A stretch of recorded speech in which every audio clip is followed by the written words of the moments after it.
Capítulo 23, um capítulo extenso, muitos assuntos aqui envolvidos. Mas logo de cara você deve entender que o capítulo 23 é continuação do anterior. Como ele estava falando dos seus pastores, dos seus líderes, ele já vai entrar de sola, tratando em cima da injustiça que esses pastores estavam realizando, o que na verdade trouxe a punição divina inevitável. Além do mais, nós temos aqui umas grandes visões de desenvolvimentos através da justiça que Deus realiza no seu povo, o renovo de Davi e etc.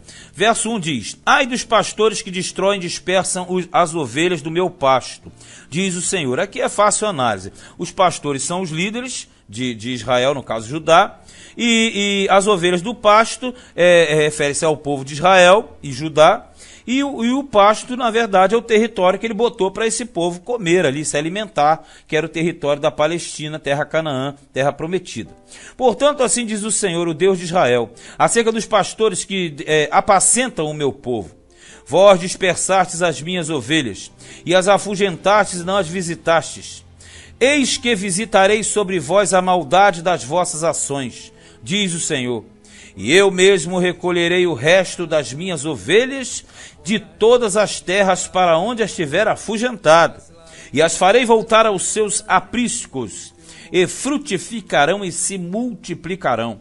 E levantarei sobre elas pastores que as apacentem, e nunca mais temerão, nem se assombrarão, e nenhuma delas faltará, diz o Senhor. Vamos lá. A promessa aqui ela é bem aguda. Ela é bem tênue. Está mostrando justamente que Deus, ele espalhou o povo dele, e ele quis espalhar, mas ele irá recolher esse povo. Então, na verdade, esse recolhimento do povo vai mostrar justamente que ele, em um período mais à frente, ele vai reunificar os dois rebanhos, ou vai juntar o povo e fazer um só rebanho.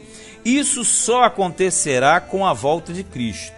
Somente no milênio nós teremos as duas casas novamente reunidas e habitando seguras. Então ele fala que vai levantar pastores. Por quê? Na ocasião do milênio você terá toda uma reorganização do povo de Deus, o que fará com que a justiça e a disciplina do Senhor seja instaurada sobre Israel. Já a partir do versículo 5 fala do renovo de Davi. Porque o renovo de Davi você vai entender que é justamente o Cristo, é o Messias. Yeshua Mashiach. Então, sem a vinda dele, não haveria esse ponto anterior.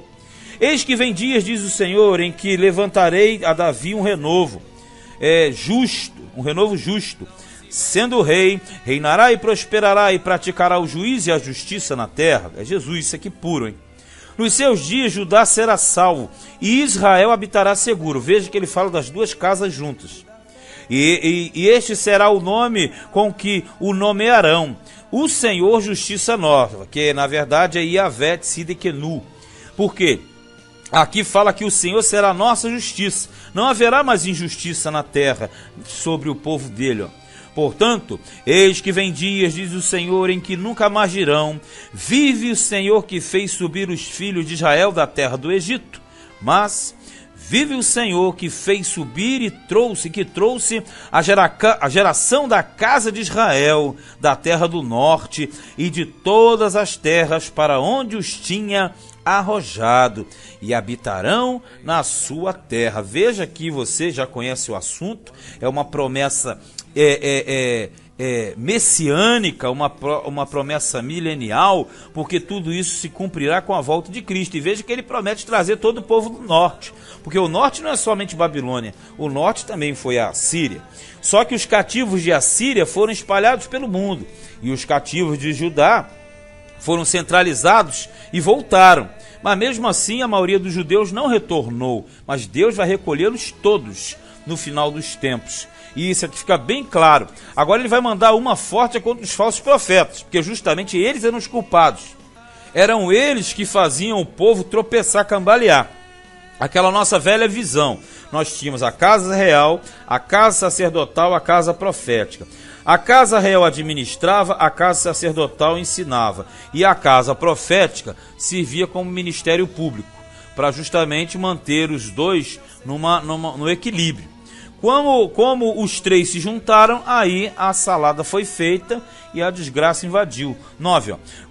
Quanto aos profetas, o meu coração está quebrantado dentro de mim, todos os meus ossos estremecem. Sou como um homem embriagado e como um homem vencido pelo vinho, por causa do Senhor e por causa das palavras da sua santidade. Porque a terra está cheia de adúlteros, e a terra chora por causa da maldição. E os pastos dos desertos se secam, pois a sua carreira é má, e a sua força não é reta. Olha só, a grande verdade aqui é o seguinte: quando fala vencido pelo vinho, embriagado, é aquela ligação direta entre aquele que bebe o cálice da ira, do furor do Deus Todo-Poderoso. Então ele está dizendo o seguinte: olha, essa situação está toda errada. E como o povo está cambaleando, está fora da santidade. E se está fora da santidade, você vai entender o quê? Que eles vivem os adultérios, né, no caso. Quando ele fala adultérios ou adúlteros, né, no sentido do elemento, ele está falando aqui num nível acima, não é um nível só rasteiro. Não é o adultério físico normal, o adultério no sentido amplo, que os profetas, os reis e os sacerdotes estavam cultuando a outros deuses, e isso servia de maldição. Por isso que não tinha água, por isso que a seca estava ali. Porque tanto o profeta como o sacerdote estão contaminados, aqui no 11. Até na minha casa achei a sua maldade, diz o Senhor. Por que isso? Lembra que eu falei? Profeta e sacerdote, eles eram adversários. Eram duas casas que não se batiam. Por quê? O profeta anunciava os erros sacerdotais e também do rei. Então, se aqui o profeta está junto com o sacerdote, que boa coisa não estava acontecendo. Sinal de que as duas casas estavam na corrupção. As duas casas estavam na corrupção. Então, se o profeta que tinha que consertar o erro do sacerdote e do rei está envolvido, aí diz: as casas estão contaminadas. Até na minha casa achei a maldade, então quer dizer, já era. Os dois grupos fecharam, porque profeta e sacerdote era igual vampiro e lobisomem. Não se topam. 12. Portanto, o seu caminho lhe será como lugares escorregadios na escuridão, quer dizer, uma vida cheia de instabilidade. Serão empurrados e cairão nele, porque trarei sobre eles mal o ano mesmo da sua visitação, diz o Senhor. Nos profetas de Samaria, bem vi eu loucura. Profetizaram da parte de Baal e fizeram errar o meu povo de Israel. Agora aqui ele faz um paralelo interessante, que ele coloca a casa do norte, que é uma casa que errou muito e até caiu, por sinal, nessa época, mas ele diz que a casa do norte teve uma vantagem, porque a casa do norte já estava no erro, então eles não tinham a lei. E agora já a casa do sul tinha a lei, o templo e os profetas e os sacerdotes corretos. Olha aqui, ó. Mas nos profetas de Jerusalém vejo uma coisa horrenda: cometem adultérios e andam com falsidade, e esforçam as mãos dos malfeitores para que não se convertam da sua maldade. Eles têm se tornado para mim como Sodoma, e os moradores dela como Gomorra. Veja bem, hein? Nós sabemos que os pecados do norte foram grandes e gravíssimos, mas o Senhor aqui está dizendo que os pecados do norte não são nada perto dos profetas de Jerusalém, porque os profetas de Jerusalém, eles têm o plano perfeito, eles têm o templo. 15. Ó. Portanto, assim diz o Senhor dos Exércitos acerca dos profetas: eis que lhes darei a comer a losna, e farei beber água de fel, porque dos profetas de Jerusalém saiu a contaminação sobre toda a terra. Porque o profeta era o atalaia, né? Ele era para divertir. Agora, quando ele fala a losna é uma planta, também é identificada como absinto, né? E o fel também, mas na verdade a losna e o fel significa algo amargo, algo doloroso, um sofrimento. 16. Assim diz o Senhor dos Exércitos: não deis ouvidos às palavras dos profetas que entre vós profetizam. Ensinam-vos vaidades e falam da visão do seu coração, não da boca do Senhor. Dizem continuamente aos que me desprezam: o Senhor disse, paz tereis, quer dizer, aqueles que desprezam a Deus. E a qualquer que anda segundo o propósito do seu coração, dizem: não virá mal sobre vós. Quer dizer, eles invertiam a palavra de Deus, porque quem esteve no conselho do Senhor e viu e ouviu a sua palavra, quem esteve atento à sua palavra e a ouviu, quer dizer, o verdadeiro profeta, sim, o falso não. Eis que saiu com indignação a tempestade do Senhor, e uma tempestade penosa cairá cruelmente sobre a cabeça dos ímpios. Não se desviará a ira do Senhor até que execute e cumpra os pensamentos do seu coração. No fim dos dias entendereis isso claramente. Olha só, vamos voltar um pouquinho.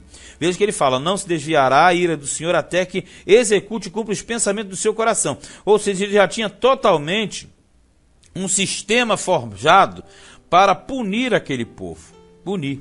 E você vê que ele fala que vinha uma tempestade, porque a tempestade ele estava levantando. E fala, cairá cruelmente sobre a cabeça dos ímpios. Veja bem, ímpio aqui não é de fora. Ímpio é o povo de Deus que agia com impiedade, né? Porque geralmente se lê esse texto para fora, ele não é para fora, ele é para dentro. É um texto que fala para nós.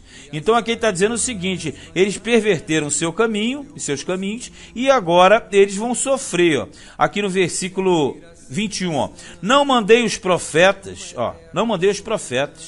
todavia eles foram correndo.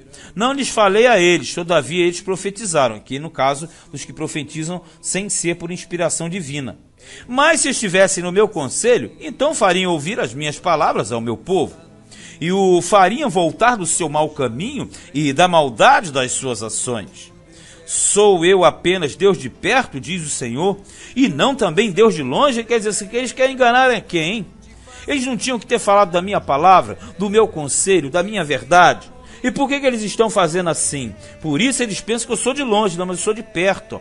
Esconder-se-ia alguém em esconderijos, de modo que eu não o veja? Diz o Senhor. Porventura não encho eu os céus e a terra? Diz o Senhor. Quer dizer, Deus está em todos os lugares. Ele é onipresente, onisciente, onipotente. Ele é tudo em todos, a todo momento. Não tem como encobrir nada dele.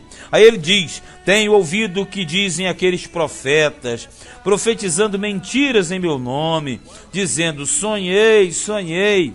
Até quando sucederá isso no coração dos profetas que profetizam mentiras e que são só profetas do engano do seu coração? Os quais cuidam que farão que o meu povo se esqueça do meu nome, pelos sonhos que cada um conta ao seu companheiro? Assim como seus pais se esqueceram do meu nome por causa de Baal. Olha só como ele está mandando pesado. Ele está dizendo, olha, eles pensam que vão conseguir tirar o meu povo do meu nome. Não, irmãos. Aqui ele está dizendo que Israel pertence a Deus. E ainda que eles estivessem fazendo tudo isso, o cativeiro era um instrumento para chamar a atenção do povo dele. Ó. O profeta que teve um sonho, que conte o sonho. E aquele em que está a minha palavra, que fale a minha palavra com verdade, que tem a palavra com o trigo, que tem a palha com o trigo, diz o Senhor. Por que a palha e o trigo? Porque o trigo vem a ser o quê? Vem a ser a verdadeira palavra de Deus. E a palha é a palavra fingida. Então fala, a palha não tem nada comigo. Ó, o trigo não tem nada com a palha. Trigo é trigo, palha é palha. Trigo come e a palha joga fora. Não é a minha palavra como fogo, diz o Senhor, e como um martelo que esmiuça a penha. Porque na Bíblia fogo é símbolo de Deus. Então a palavra como fogo quer dizer que ela come e consome tudo. E o martelo esmiuça a pedra. Então ele está dizendo, essa palavra não é palavra de fogo, é palavra de palha. E esse martelo não é o meu martelo, esse martelo é martelo enganoso. 30, portanto, eis que eu sou contra os profetas, diz o Senhor, que furtam as minhas palavras, cada um ao seu companheiro. Quer dizer, palavras mentirosas, dizendo que é Deus, quando Deus não está nem perto daquilo ali. Ó. Ele diz mesmo aqui, ó, vocês estão enganando o meu povo, enganando com uma falsa palavra, com um falso martelo. Ó. Eis que eu sou contra os profetas, diz o Senhor, que usam de sua língua e dizem, ele disse. Eis que eu sou contra os que profetizam sobre mentirosos, diz o Senhor, e os contam e fazem errar o meu povo com as suas mentiras e com as suas leviandades, pois eu não os enviei, nem lhes dei ordem, e não trouxeram proveito nenhum a este povo, diz o Senhor. Quer dizer, uma cúpula. Isso aqui é muito pesado. Ele está falando de um grupo que fala em nome de Deus e que Deus não enviou. Ao invés de terem uma concordância, cada um fala uma coisa, entre si eles mesmos se dividem, eles mesmos se destroem e ensinam mal o povo de Deus. Mentiras, diz aqui. Quando, pois, te perguntar este povo, ou qualquer profeta ou sacerdote dizendo, qual é o peso do Senhor? O peso é o juízo, né? Então lhe dirás, vós sois o peso, eu vos deixarei, diz o Senhor. Quando ele fala assim, qual é o juízo do Senhor? É o juízo? Vocês são o juízo, porque vocês serão lançados, sabe aonde? Lá no cativeiro, bem longe. E quanto ao profeta e ao sacerdote e ao povo que disser, peso do Senhor, eu castigarei o tal homem e a sua casa. Veja bem, peso do Senhor é porque todo profeta chegava, falava, assim diz o Senhor.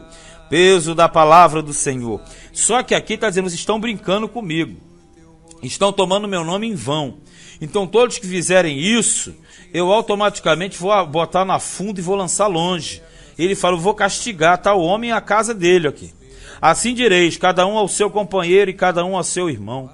E respondeu o Senhor, que falou o Senhor, mas nunca mais vos lembrareis do peso do Senhor, porque a cada um lhe servirá de peso a sua própria palavra. Tipo, aquilo que eles mentem será o vosso próprio juízo. Vós torceis a palavra do Senhor, vós torceis as palavras do Deus vivo, do Senhor dos exércitos, o nosso Deus.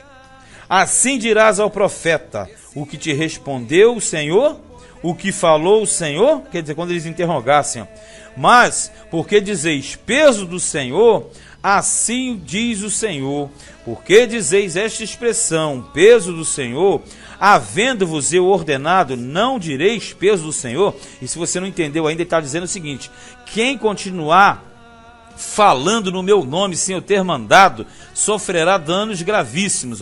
Por isso, eis que também eu me esquecerei totalmente de vós, e a vós, e a cidade que vos dei a vós, e a vossos pais, tirarei da minha presença, porque ele jogaria esse povo no cativeiro, porque eles estavam falando mal, e os profetas eram responsáveis por isso.